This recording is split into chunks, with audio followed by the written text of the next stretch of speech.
What if you woke up and there was no internet, no power, no signal, just silence? What if your phone was dead? Not because the battery ran out, but because the satellites above you were already gone.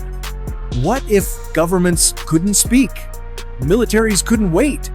And the first strike was already airborne before the world even realized. This isn't science fiction. This is the terrifying question we all avoid. What really happens if World War III begins? And more importantly, would it be the end of mankind or just the end of the world as we know it? The satellites blinked out first. Cities plunged into darkness, no warning, no sirens.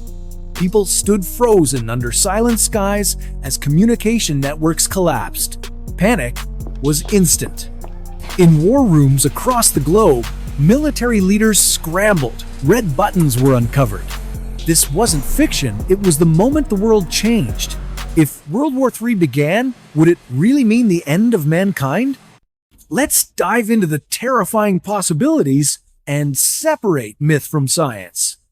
Many believe that a global nuclear war would completely wipe out humanity. It's a haunting image: fireballs, mushroom clouds, radioactive ash falling like snow. But scientific models tell a more complex story. Yes, the destruction would be massive. Major cities would be vaporized. Millions could die within hours. The global climate could shift dramatically, from nuclear winter temperatures dropping, agriculture failing, but full extinction? That's unlikely.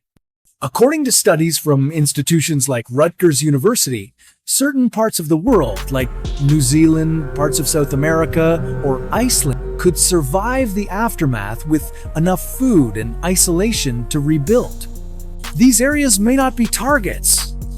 With the right geography and self-sufficiency, life could continue. Mankind wouldn't vanish overnight. Civilization, however, would take centuries to recover.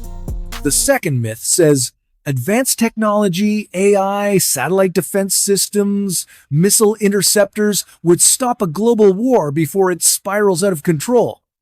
Unfortunately, science disagrees. In fact, these systems could accelerate global destruction. A cyber attack could trigger an automated military response. AI can't understand human emotion or diplomacy. A single error in coding or interpretation could lead to unintended nuclear launch. Automation shortens decision time, removing the crucial human pause that prevents disaster.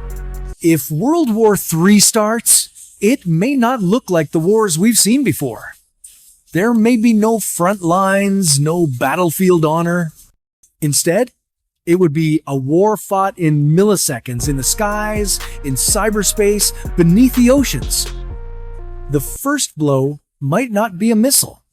It could be silence, the internet dead, satellites offline, phones useless. Then the chaos begins. Superpowers wouldn't wait. Retaliation would come instantly. Governments could fall in days. Cities could become deserts. But would it end mankind? Science says no. It would end life as we know it. Infrastructure, economy, global stability, all gone. But humanity has survived ice ages, plagues, and atomic bombs before. Our species is more stubborn than we give it credit for. Some would survive, and over time, those survivors might build again. Maybe not the same world, but a world. So, will World War III be the end? Not of mankind, but perhaps of everything we recognize as civilization. And maybe it won't start with a bang. Maybe it'll start with silence.